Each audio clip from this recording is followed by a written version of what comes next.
When the phone rang that night, nobody expected it to change everything. It was just after midnight in Moscow, Idaho. The quiet kind of night where college kids were either sleeping off a long study session or a longer party. But at one off-campus house on King Road, something unthinkable had happened. The first officer on scene later said it was the kind of sight that never leaves you. 4 students, Ethan Chapin, Madison Mogan, Kaylee Goncalves, and Xana Kernadal, gone. No signs of forced entry. No screams reported by neighbors. Just silence and shadows where life had been hours before. News spread fast. Within hours, the University of Idaho campus was wrapped in police tape and fear. Parents called nonstop, begging their kids to come home. Reporters filled the streets. And social media, it exploded. Everyone had a theory. Everyone wanted answers. But in that chaos, one thing stood out. No one could understand how this could happen in a small town like Moscow. This wasn't Los Angeles. This wasn't Chicago. This was a place where people left their doors unlocked and waved to strangers. And yet, something dark had slipped through that sense of safety. Something meticulous, quiet, and deliberate. Detectives began their work. They cleared rooms, took photos, and searched for any sign of the killer's entry or exit. What they found were small clues, a footprint, a knife sheath, a single DNA sample. But at the time, that wasn't enough. Students began leaving campus. Local stores ran out of locks and pepper spray. The entire town seemed frozen in paranoia. For weeks, police said little. They didn't want to cause panic, but they couldn't promise safety either. Kaylee's father stood before reporters, holding back tears, saying, "We're not going anywhere. We want answers. Someone did this, and they need to be caught." The families started to gather together, united in grief and confusion. Candlelight vigils were held across campus, hundreds of people standing in silence, holding photos of faces that should have never been gone. Everywhere, there were whispers about who could have done it. A roommate? A stranger? Someone who knew the victims? Police began looking into everyone. Friends, ex-boyfriends, delivery drivers, neighbors. But every lead led to another dead end. Until, quietly, behind the scenes, the FBI's data analysts noticed something. A car. A white Hyundai Elantra. Seen speeding away from the area around 3:30 a.m., right when police believed the murders took place. That single detail changed everything. Suddenly they had a trail. A direction. A ghost they could start to follow. And somewhere out there, someone who thought they had gotten away didn't realize that one small mistake would unravel their entire world. Because in the end, the truth doesn't stay buried. It waits, patient, silent, and ready to surface. And when it does, it brings everything with it. If you've made it this far into the story, make sure you stay with us. What comes next will take us from the quiet streets of Moscow, Idaho, to the dark mind of the man behind one of the most haunting college crimes in America. Hit like, subscribe, and share this story, because in a world full of noise, truth still matters. And sometimes, finding it is the only way to bring peace to the silence left behind. As the snow began to fall across Moscow, Idaho, the town tried to return to normal, but nothing felt normal anymore. Classes resumed, campus lights stayed on late into the night, and everywhere you went, there was an unspoken question in the air. Who did this? Behind the scenes, detectives were working around the clock. Dozens of officers, state investigators, and FBI agents pored over the crime scene again and again. Every photo, every hair fiber, every footprint. But it was that small detail, the white Hyundai Elantra, that kept pulling them back. Cameras from nearby streets showed the car passing through the area several times before the murders and again just after 4 a.m., speeding toward the state line. Detectives started checking every car dealership, every DMV record, and every parking lot surveillance tape they could get. Days turned into weeks. The faces of the victims were still on the news every night, smiling, full of life, haunting reminders of everything that had been lost. The town grieved, but the police, they watched and waited. And then, in late December, they found something that made everyone stop. A match. A white Hyundai Elantra registered to a man named Bryan Kohberger, 28 years old. a criminology PhD student at Washington State University, just 10 miles from the University of Idaho campus. The irony wasn't lost on anyone. A man studying criminal behavior. A man who had written online surveys asking ex-convicts how they felt while committing crimes, how they chose their victims, how they planned their attacks. The police obtained his phone records. What they found was chilling. Kohberger's phone had pinged near the victim's house multiple times in the weeks before the murders. He wasn't just passing by, he was circling the neighborhood, watching, studying. And on the night of the murders, his phone went silent for several hours, turned off completely. Then minutes after the killings, it came back online as he drove back toward Washington. The DNA from the knife sheath left at the scene, the one found near Madison and Kaylee's bodies, was finally tested. The sample was small, but it was enough. They ran it through a genealogical database, and it matched to a family member. That family member was Kohberger's father. The FBI then tracked the suspect as he drove cross-country with his dad, heading home to Pennsylvania for the holidays. They followed him for days, watching his every move. And when they finally collected trash from the family home, it confirmed everything. A 99.9% match to the DNA found on that sheath. On December 30, 2022, police surrounded the Kohberger family's home in the early hours of the morning. SWAT trucks rolled in. Flashlights cut through the darkness. And inside, Bryan Kohberger was taken into custody. The man accused of murdering 4 college students, bright, young lives, was caught not by chance, but by science, patience, and the tiniest traces of evidence he thought he'd left behind. When news of his arrest broke, the entire country exhaled. For weeks, the faces of Ethan, Madison, Kaylee, and Xana had become symbols of fear. Now, finally, there was a name, a suspect. But with that relief came even more questions. Why them? Why that house? Why that night? Former classmates described Kohberger as quiet but intense. Some said he was socially awkward, others said he was brilliant. Professors remembered his obsession with criminal psychology, his fascination with how killers thought and behaved. One student said, he wanted to know what it felt like to do something terrible and get away with it. When investigators searched his apartment, they found gloves, receipts for knives, and items that seemed ordinary, until you realized what he was accused of. He'd cleaned his car, wiped down every surface, and even changed the seat cushions. But it wasn't enough. Because evidence doesn't disappear, it lingers. And so does guilt. Neighbors recalled seeing him pacing at odd hours, taking out the trash in the middle of the night, and staring into the distance as if lost in thought. It wasn't until later that they realized what kind of thoughts those might have been. For the victims' families, justice was still far away, but it was finally in sight. Kaylee's father told the press, "We never wanted revenge. We wanted answers. And now, we just hope the truth comes out." But as police built their case, more layers began to unfold, chilling details from phone records, surveillance footage, and interviews that showed just how deliberate this had all been. Because this wasn't random.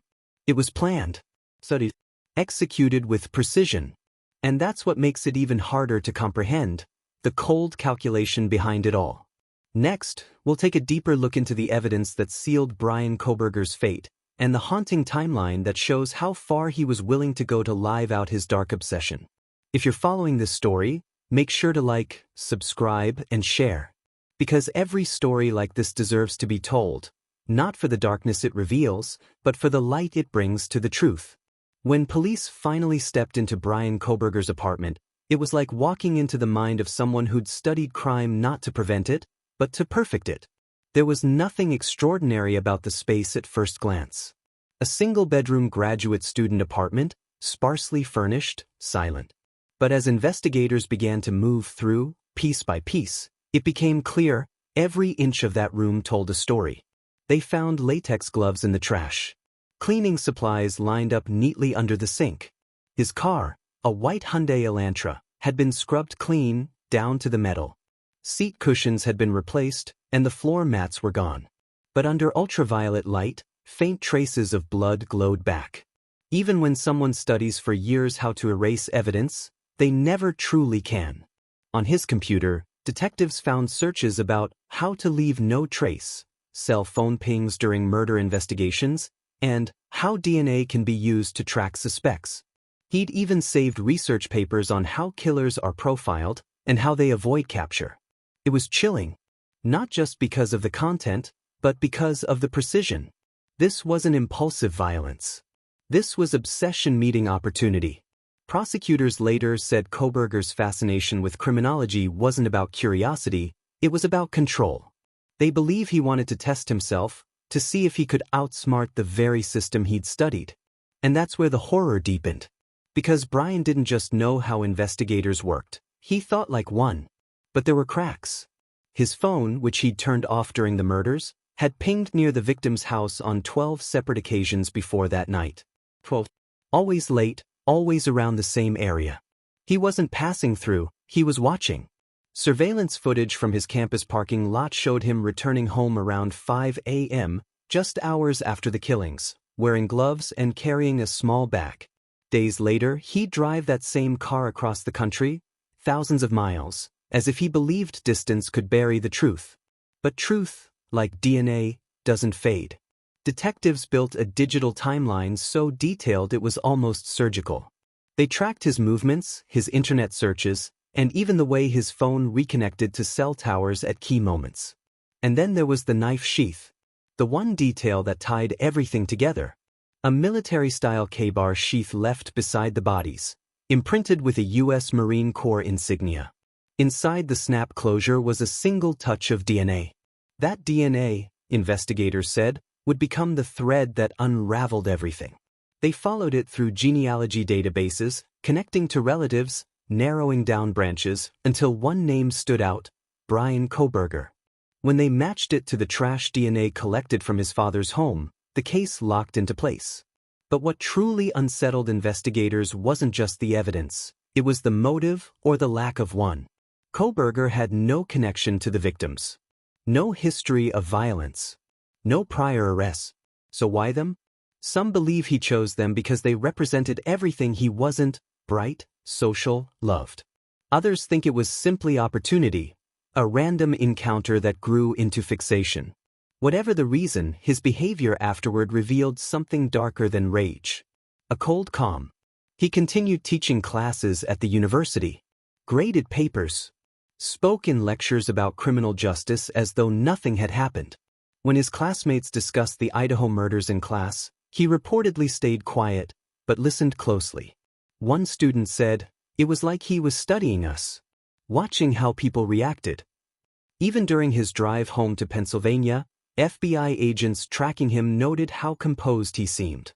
He made small talk with his father, stopped for coffee, smiled at rest stops. But in the early hours of December 30th, when SWAT teams surrounded his house and knocked on the door, that composure broke. Officers described him standing there, wide-eyed, confused, like someone who had finally realized the experiment was over. When they searched the home, they found a black face mask, medical gloves, and a knife. They also found a small plastic bag filled with what looked like evidence he hadn't managed to dispose of. The line between studying murder and committing it had disappeared. And in that silence, between guilt and denial, control and chaos, investigators saw what they believed to be the truth. A man who thought he could outsmart the system, only to be undone by the smallest trace of himself. Kohberger pleaded not guilty. His defense team argued that the evidence was circumstantial, that the DNA could have been transferred, that the case was built on assumptions. But to many it was already too late. Because the story wasn't just about one man's crime. It was about obsession. About how knowledge, when twisted by ego, can become destruction. As the families of the victims sat in the courtroom, their faces worn from months of grief, there was no triumph, no satisfaction. Only the quiet realization that justice doesn't bring peace. It only stops the waiting.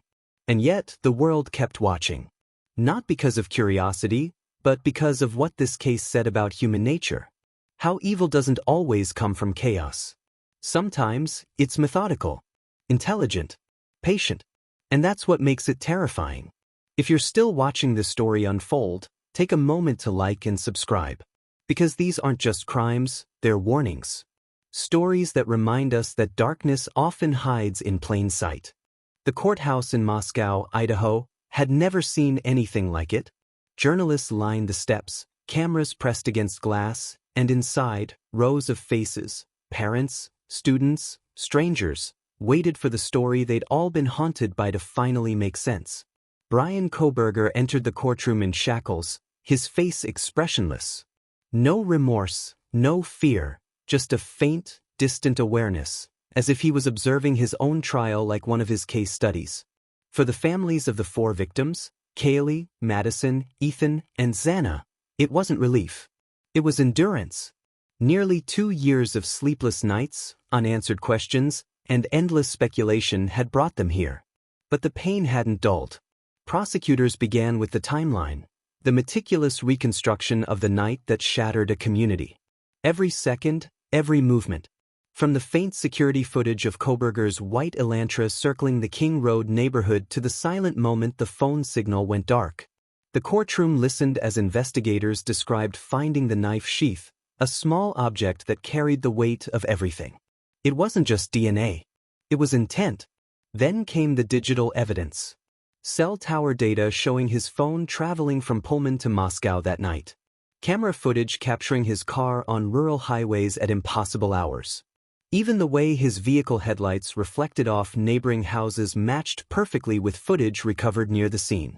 Piece by piece, the prosecutors laid out a mosaic of precision and obsession. But the defense countered every detail. They questioned chain of custody.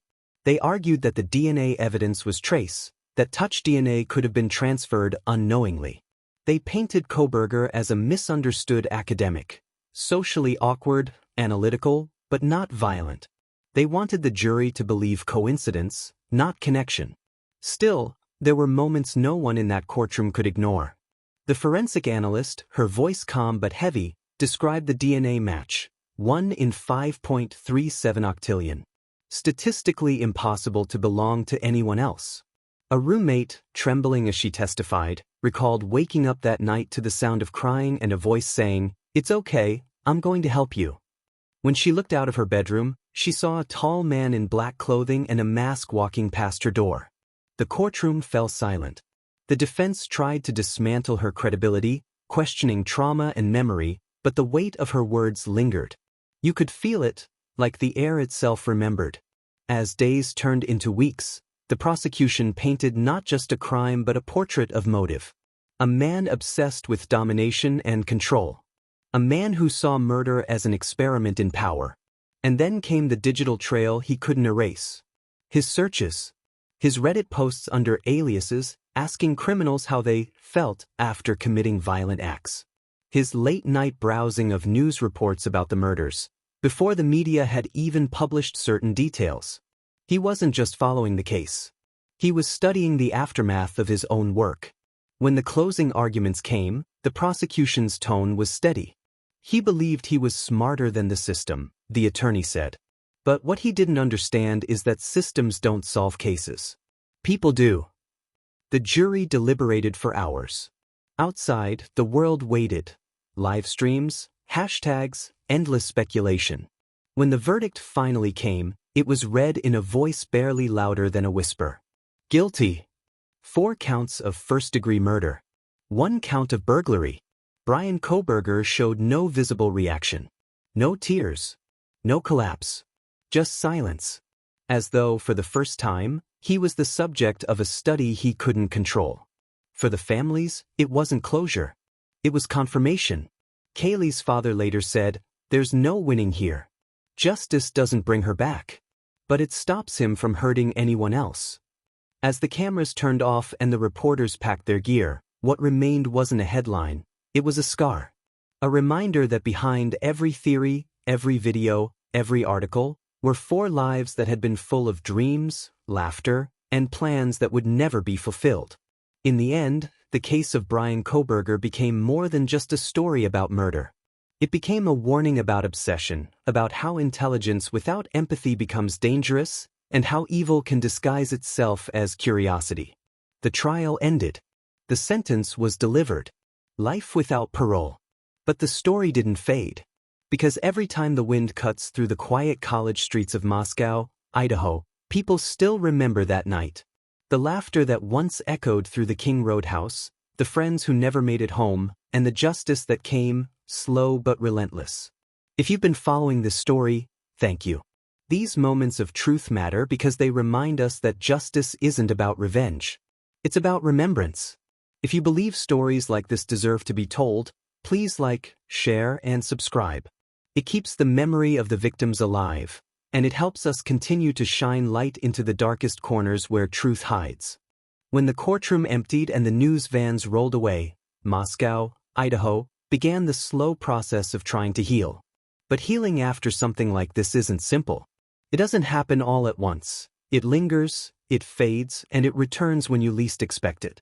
The King Roadhouse, once the heart of laughter and friendship, became a haunting landmark. Students stopped walking that street. Candles melted into the sidewalk where vigils had burned for weeks. Flowers wilted, but the memory didn't. For months, the University of Idaho stood suspended between grief and resilience. Professors described empty seats that felt like open wounds.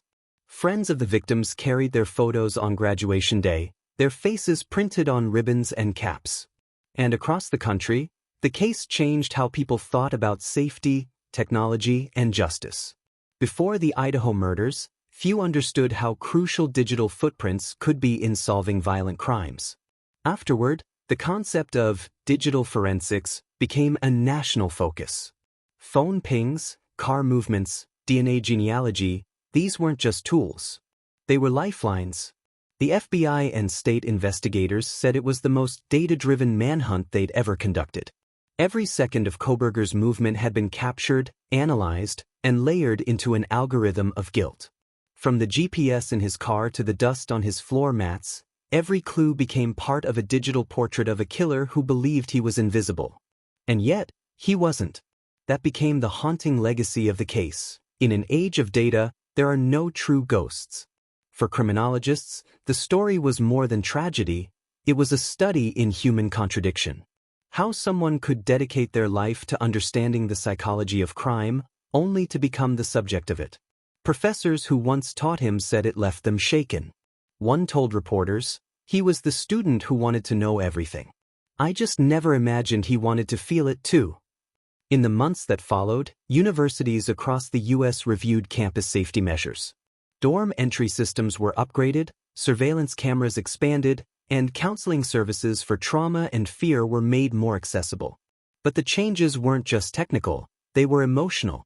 Students talked more openly about intuition, about trusting the feeling that something isn't right. Parents called more often. Roommates checked in at night. The silence that had once felt ordinary now carried weight. For the families, life became something divided, before and after November 13, 2022. They spoke at vigils, not with anger, but with determination. To turn pain into purpose. Kaylee's family started a foundation for campus safety awareness. Madison's friends launched scholarships in her name. Ethan's fraternity brothers organized community service in his honor. Xana's family worked with advocates for victims' rights. And though the headlines faded, their stories didn't. On anniversaries, strangers left candles on the steps of the courthouse. Online communities still share photos, stories, and updates. Because even when time moves forward, the past has a way of asking to be remembered. For investigators, this case became a blueprint, proof that patience, science, and persistence can bring truth to light. The use of DNA genealogy, in particular, reshaped how cold cases are handled. Similar techniques have since been used to close decades-old investigations once thought unsolvable. But for many, what stayed with them most wasn't the science. It was the humanity, the raw reality that 4 young lives could be taken in one night by one person's dark fascination, and yet their names still echo louder than his. Justice came slowly, but it came completely. And as the world turned the page, something else happened. A shift in the narrative. This wasn't just a story about a killer. It became a story about resilience, about community, about the invisible thread of empathy that connects strangers in the wake of tragedy. For all the horror, there was something quietly powerful in what came next, people choosing light. choosing remembrance over fear. And that's what makes this case eternal. Not because of the crime, but because of the response.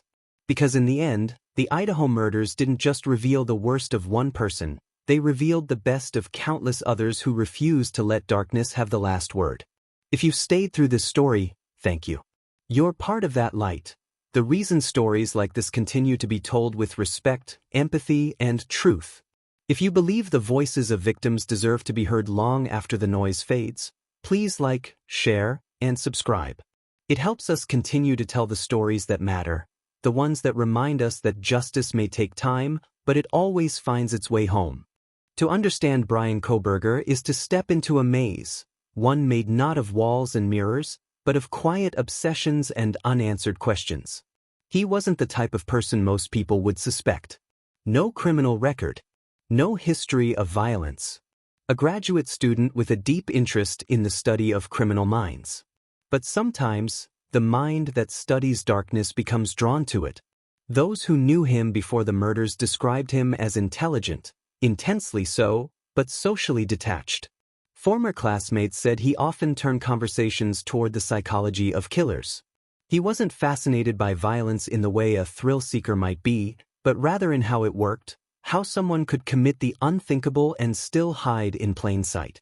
When the news broke that he was the suspect in the Idaho murders, many of his peers at Washington State University were stunned. They'd shared classrooms with him, walked the same halls. One recalled him asking detailed questions about forensics and behavioral patterns. "It felt academic," she said, "but looking back, it feels like something else." Kohberger's background in criminology made him unique, and, in some ways, dangerous. He knew what evidence investigators would look for. He knew how to avoid detection. He even studied criminal profiling, yet that knowledge may have made him overconfident. Experts believe that's what doomed him. He thought he understood how to cover his tracks, but modern forensics no longer plays by the old rules. Every car route, every phone signal, every DNA molecule is a breadcrumb. And he left plenty. Psychologists studying the case suggest Kohberger may have suffered from a condition tied to grandiosity, a belief that he was smarter than the system itself. It's not uncommon in certain types of offenders who see crime not as chaos, but as a test. But even within that arrogance, there was emptiness. Those close to him noticed strange habits, excessive control over his diet, irritability, long silences. His former classmates described him as intense, aloof, and at times, eerie. He didn't socialize much but inserted himself into discussions about morality and motive.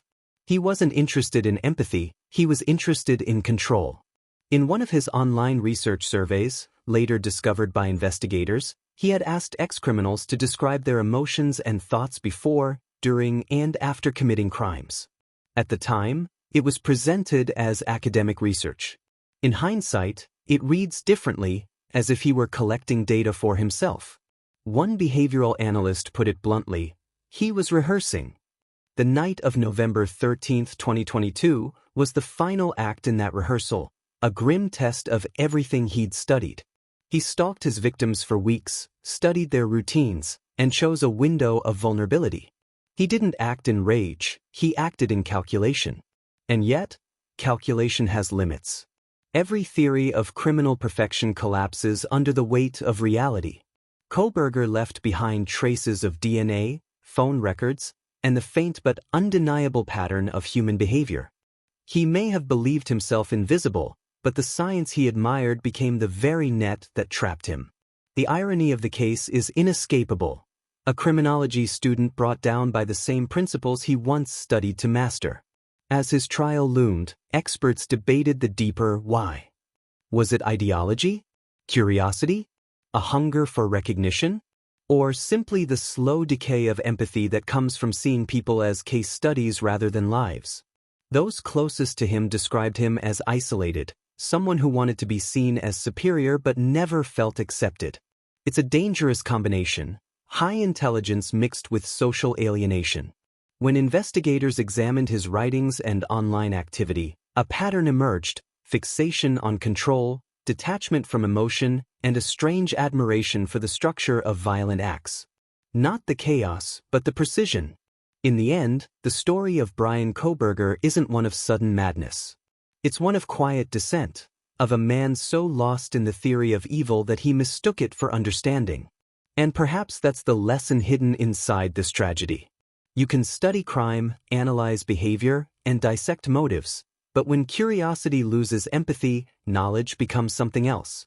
When learning turns to obsession, and empathy turns to ego, you don't just cross a moral line, you erase it. That's why this story continues to echo far beyond Idaho.